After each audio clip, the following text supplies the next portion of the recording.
क्या आप जानते हैं हर साल लाखों लोग डुप्लीकेट मेडिसिन की वजह से या तो जान या पैसा या दोनों गंवाना पड़ रहा है। सिर्फ डुप्लीकेट ही नहीं, दवा की क्वालिटी भी इसके लिए जिम्मेदार है, क्योंकि आपको जो दवा फार्मेसी स्टोर द्वारा दी जा रही है वो ओरिजिनल यानी उतनी अच्छी क्वालिटी की नहीं होती है जितनी असल में होना चाहिए, और उसका भरपाई आपको करना पड़ रहा है।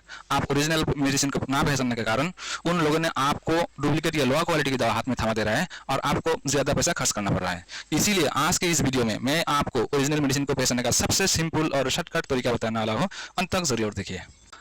Welcome to our YouTube channel original remedy care. दोस्तों, मेरा नाम है डीआरएक्स सोरमन और मैं एक रजिस्टर्ड फार्मासिस्ट हूँ। साथियों, अगर आप सिर्फ ओरिजिनल मेडिसिन को पहचानना चाहते हो तो मेडिकल फील्ड में कुछ इंपॉर्टेंट टर्म्स होते हैं जो हर मेडिकल प्रोफेशनल्स यूज करते हैं, पहले उसे समझना होगा। और कुछ रिप्यूटेड कंपनीज के नाम याद रखना होगा जो सिर्फ अच्छी क्वालिटी की दवाइयाँ बनाती है, क्योंकि इंडिया में हजारों कंपनियां और लाखों दवाइयाँ हैं जिनमें से ओरिजिनल को पहचान पाना मुश्किल है।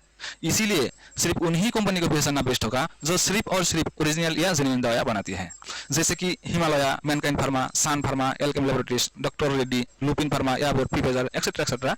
बाय द वे, मैंने इन सभी कंपनीज पर एक डिटेल्ड वीडियो भी बनाया है, अगर आप चाहे तो ऊपर लेफ्ट कॉर्नर आई बटन पर क्लिक करके देख सकते हैं। बाकी कुछ कंपनीज ऐसे भी है जो ओरिजिनल मेडिसिन के साथ साथ जेनेरिक मेडिसिन भी बनाती है, और कुछ कंपनी सिर्फ जेनेरिक ही बनाती है जिसका हमें नहीं पहचानना।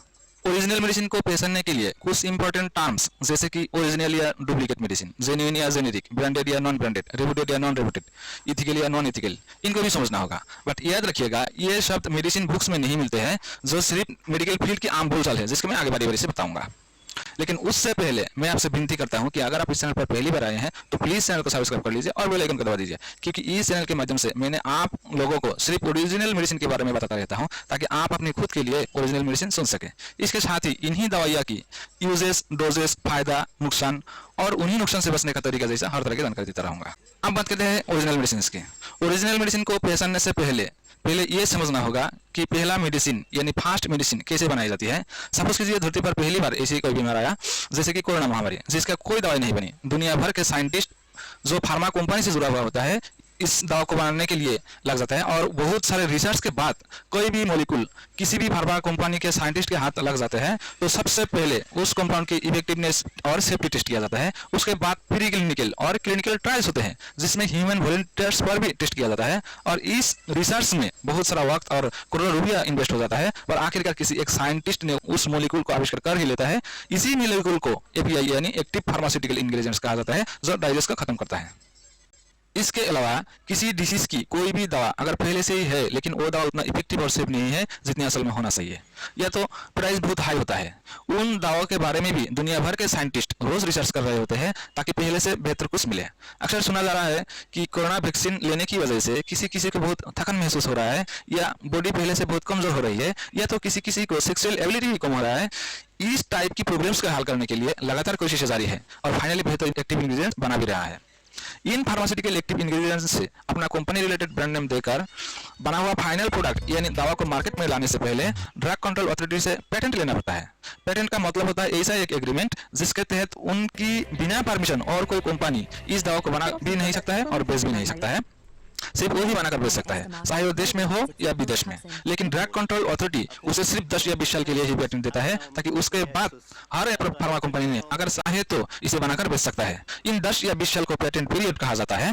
बट पेटेंट पीरियड के दौरान बाकी कंपनियों ने भी उनसे परमिशन लेकर सेम फॉर्मूला यूज करके कुछ प्रोसेस के माध्यम से बनाकर बेच सकता है, जैसे कि फाइनल प्रोडक्ट इंपोर्ट करके, जिसे पेटेंट ओनर का ही ब्रांड नेम होगा।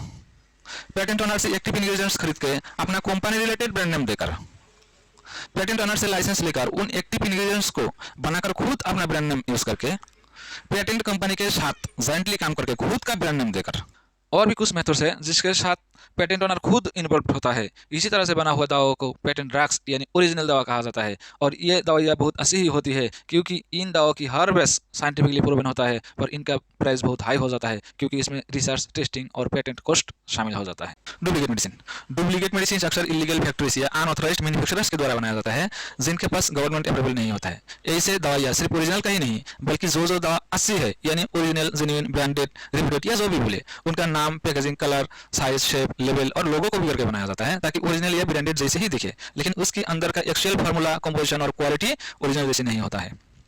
अक्सर सुना जाता है कि इन मेडिसिन में या तो गलत इंग्रेडिएंट्स या हार्मफुल केमिकल्स यूज किए जाते हैं। ये मैं नहीं मानता, क्योंकि अगर एक दवा किसी हार्मफुल या गलत इंग्रेडिएंट से बनाएंगे तो पहले दफा में ही उस दवा को लेने से पेशेंट्स को कोई ना कोई नुकसान जरूर होते होंगे और नेक्स्ट टाइम ही उसी दवा को फार्मेसी स्टोर से बिकना बंद कर देंगे और उस डुप्लीकेट कंपनी का अच्छा खासा बिजनेस सॉर्ट हो जाएगा, जो नहीं चाहेगा। इसलिए मेरा मानना यह है कि डुप्लीकेट मेडिसिन तो उन्हीं मेडिसिन से बना हुआ होता है जिसका रेट बहुत कम है, लेकिन हार्मफुल दवा से नहीं, लो क्वालिटी की मेडिसिन से बना हुआ हो सकता है। ऐसे में ओरिजिनल दवा मिलने का रास्ता सिर्फ एक ही है और वो है बिल लेना और हमेशा ट्रस्टेड सोर्स से लेना और पैकेट पर company name, batch number, expiry date और होलोग्राम जरूर चेक करना। आप बात करते हैं जेन्युइन और जेनेरिक ड्रग्स के बारे में। पेटेंट पीरियड्स खत्म होने के बाद पेटेंट फार्मूला को यूज करके सरकार द्वारा हर अप्रूव फार्मा कंपनी ने इसे ऑथराइज्ड प्रोसेस और लीगल स्टैंडर्ड्स फॉलो करके दवा बना सकती है। अगर इन कंपनियों ने करेक्ट इंग्रेडिएंट्स, एक्यूरेट डोजेस और टेस्टेड कंपोजिशन देती है और अपना कंपनी रिलेटेड कोई भी ब्रांड नेम देकर दवा बनाती है तो उन्हें जेन्युइन या ऑथेंटिक ड्रग्स कहलाती है। जेन्युइन मेडिसिन में सेफ्टी, प्योरिटी और इफेक्टिवनेस का ध्यान रखा जाता है। हर बैच का प्रॉपर लेबोरेटरी टेस्टिंग होता है ताकि पेशेंट को वही रिजल्ट मिले जो डॉक्टर ने एक्सपेक्ट किया हो। ये दवाइयाँ हमेशा रजिस्टर्ड कंपनी के ब्रांड नेम के साथ मिलते हैं जिसका लाइसेंस नंबर, बैच नंबर और एक्सपायरी डेट क्लियरली प्रिंटेड होता है। इन मेडिसिन को हमेशा गवर्नमेंट अथॉरिटीज जैसा FDA, CDSCO या वर्ल्ड हेल्थ ऑर्गेनाइजेशन से इजीली अवेलेबल मिल जाते हैं। लेकिन आजकल मार्केट में ज्यादा कमीशन के चक्कर में ज्यादातर कंपनियां करेक्ट इंग्रेडिएंट्स, एक्यूरेट डोजेस जैसा प्रॉपर क्वालिटी मेंटेन नहीं करते हैं और गलत तरीके से अपना प्रोडक्ट्स को जांच कराती है और गवर्नमेंट उसे मान भी लेते हैं। अगर कोई सरकारी ऑफिसर जांच करवाने के लिए जाते भी है तो उसे उन्हीं प्रोडक्ट को टेस्ट करवाते हैं जो सही से बनाया है और जिसको सही से नहीं बनाया है उसको टेस्ट नहीं करवाते हैं। और इसी तरह से सही टेस्ट ना करवा के जो दवा जेन्युइन बनाने की कोशिश करते हैं पर असल में रिजल्ट ऐसे नहीं मिलते हैं, उन्हीं मेडिसिन को मेडिकल फील्ड के लोग जेनेरिक बोलते हैं, पर असल में ये जेनेरिक नहीं होता है। असल में जेनेरिक मेडिसिन वो होती है जिसमें कोई ब्रांड नेम नहीं, सिर्फ कंपोजिशन मेंशन किया जाता है और उसका मेन पर्पस है कि अफोर्डेबल हेल्थ केयर प्रोवाइड करना ताकि हर पेशेंट को क्वालिटी ट्रीटमेंट मिले। इसीलिए इन मेडिसिन की पैकेजिंग कॉस्ट, मार्केटिंग कॉस्ट और जो कोई कॉस्ट है उन्हें बचाने की प्रयास किया जाता है, चाहे देखने में अट्रैक्टिव ना भी हो। इसी वजह से जेनेरिक मेडिसिन की प्राइस जेन्युइन मेडिसिन से काफी कम होती है। बट मैंने जेनेरिक दवा पर एक डिटेल्ड वीडियो भी बनाया है, अगर आप चाहे तो नीचे लिंक पर क्लिक करके देख सकते हैं। ब्रांडेड मेडिसिन वो होते हैं जो पेटेंट पीरियड खत्म होने के बाद कोई भी कंपनी पेटेंट फार्मूला यूज करके अपना कंपनी रिलेटेड ब्रांड नेम देकर दवा बनाती है और बाजार में बिकती है। चाहे अच्छी कंपनी ने बनाया है या घटिया कंपनी ने, उन सबको ब्रांडेड मेडिसिन कहा जाता है। मगर मेडिकल प्रोफेशनल्स यानी जो मेडिसिन फील्ड में काम करते हैं वो सिर्फ उन्हीं को ब्रांडेड मेडिसिन मानते हैं जो रेप्यूटेड कंपनी ने प्रॉपर क्वालिटी कंट्रोल मेंटेन करके बनाया है और रिजल्ट भी अच्छा दे रहा है। साथियों, अगर आप ब्रांडेड दवा को और भी गहराई से समझना चाहते हैं तो नीचे लिंक में जाकर क्लिक करके देख सकते हैं। Non branded medicine, non branded मतलब ये होता है जिसका कोई ब्रांड नेम नहीं और इसे डायरेक्टली जेनेरिक मेडिसिन को ही समझाता है। पर मेडिकल प्रोफेशनल्स जेनेरिक को नॉन ब्रांडेड नहीं बोलते हैं, नॉन ब्रांडेड उसी के बोलते हैं जो दवा नॉन रेप्यूटेड यानी किसी अनजान कंपनी ने बनाया है, जिसका ज्यादातर लोग नहीं जानते हैं और उनका प्रोडक्ट्स मार्केट में पहचान नहीं बना पाया है। रेप्यूटेड मेडिसिन वो होती है जो मेडिसिन ऑलरेडी मार्केट में पॉपुलर हो गई है, चाहे वो रेप्यूटेड कंपनी की हो या नॉन रेप्यूटेड कंपनी। देखिए, रेप्यूटेड का मतलब है अपना अच्छा खासा पहचान बनाना और ट्रस्ट बढ़ाना। अगर रेप्यूटेड कंपनी की बात करें तो वो डिपेंड करता है कंपनी की ओवरऑल प्रोडक्ट्स पर। अगर उन्होंने ज्यादातर प्रोडक्ट अच्छी क्वालिटी की बनाकर मार्केट में पॉपुलर हो गए हैं और ज्यादातर लोग उन्हें बहुत विश्वास भी कर रहे हैं तो उसको रेप्यूटेड कंपनी बोला जाएगा। बट रेप्यूटेड मेडिसिन वो होती है जो सिर्फ उन स्पेसिफिक दवा को समझाता है कि उस दवा को लोगों ने कितना विश्वास किया कि हाँ ये दवा अच्छी रिजल्ट देती है। जैसे कि पांडी capsule, ZLP tablet, O2 tablet, V1 syrup, lipid syrup, जांडुबाम।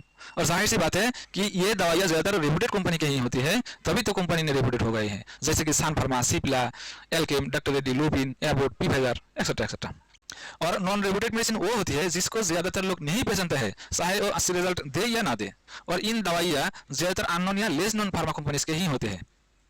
अगर ये दवाइयाँ प्रॉपर क्वालिटी कंट्रोल मेंटेन करते हैं और बनाती है तो रिजल्ट अच्छा भी देता है और एक दिन वो भी रेप्यूटेड हो जाते हैं और कंपनी भी रेप्यूटेड हो जाते हैं।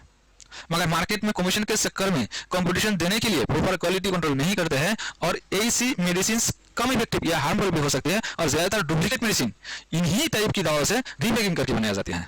इथिकल मेडिसिन को प्रेस्क्राइब ड्रग्स भी कहा जाता है, जो सिर्फ डॉक्टर से प्रिस्क्रिप्शन पर ही दी जाती है और इसका प्रमोशन, सेल और use completely registered medical practitioner पर डिपेंड करता है। वैसे तो सभी ड्रग्स के मैन्युफैक्चरिंग प्रोसेस, टेस्टिंग और मार्केटिंग गवर्नमेंट के ड्रग एंड कॉस्मेटिक एक्ट के अंडर रेगुलेट होते हैं और स्पेशली इन मेडिसिन की रिसर्च और क्वालिटी टेस्टिंग काफी स्ट्रिक्ट होता है, जिससे उनका इफेक्टिवनेस और सेफ्टी इंजर है और डॉक्टर के विश्वास भी बढ़ जाए। इथिकल दवाओं को जनरल पब्लिक के पास डायरेक्टली एडवर्टाइज नहीं किया जा सकता है। मेडिकल रिप्रेजेंटेटिव्स यानी एमआरस द्वारा डॉक्टर्स को इंट्रोड्यूस किया जाता है। डॉक्टर्स पेशेंट की कंडीशन के हिसाब से ये मेडिसिन प्रेस्क्राइब करते हैं। अगर किसी भी कंपनी ने ऐसी दवा को प्रॉपर क्वालिटी मेंटेन करके बनाते हैं तो ये भी एक दिन रिपोर्टेड हो जाएगी और जेन्युइन माना जाएगा। Antibiotic, blood pressure medicine, insulin और heart related medicine ethical category में आती है क्योंकि इन्हें डॉक्टर के बिना सलाह से लेना बहुत रिस्की होता है। नॉन एथिकल मेडिसिन वो होती है जो डॉक्टर के प्रिस्क्रिप्शन के बिना मार्केट में फ्रीली बेची जा सकती है, जिसको हम ओवर द काउंटर ड्रग्स यानी ओटीसी मेडिसिन कहते हैं। इन मेडिसिन का मेन पर्पस होता है कॉमन हेल्थ प्रॉब्लम्स का ट्रीटमेंट, जैसे कि हेडेक, फीवर, कोल्ड, कफ, एसिडिटी, पेन, डाइजेशन, एलर्जीज या माइनर इन्फेक्शंस। इन मेडिसिन भी अप्रूव्ड फार्मास्यूटिकल कंपनीज के द्वारा ही बनाए जाते हैं, लेकिन इनका मार्केटिंग सिस्टम अलग होता है। इन्हें एडवर्टाइजमेंट, टीवी कमर्शियल और जनरल प्रमोशन के थ्रू लोगों तक पहुंचाया जाता है, जैसे क्रोसिन, डाइजेन, सेरिडोन, विक्स, जंडुबाम, इनो, हाजमोला, इवेडिन एक्सेट्रा एक्सेट्रा। लेकिन दिक्कत तभी होती है जब कुछ लोग सेल्फ मेडिकेशन ज्यादा करने लगते हैं और गलत डोज या इनकम्पेटिबल कॉम्बिनेशन ले लेते हैं और ज्यादा साइड इफेक्ट्स देखने को मिलते हैं। इसीलिए इवन ओटीसी मेडिसिन को भी डॉक्टर की सलाह से ही लेना चाहिए। तो दोस्तों, अगर आप ये कुछ मेडिकल टर्म्स और कुछ रिप्यूटेड कंपनीज के नाम याद रख सकते हो तो शुद्ध केवल ओरिजिनल मेडिसिन को भी पहचान सकते हो। भाई वीडियो कैसे लगे कमेंट में जरूर बताइए और हाँ, लाइक और सब्सक्राइब जरूर करें। Thank you for watching my videos.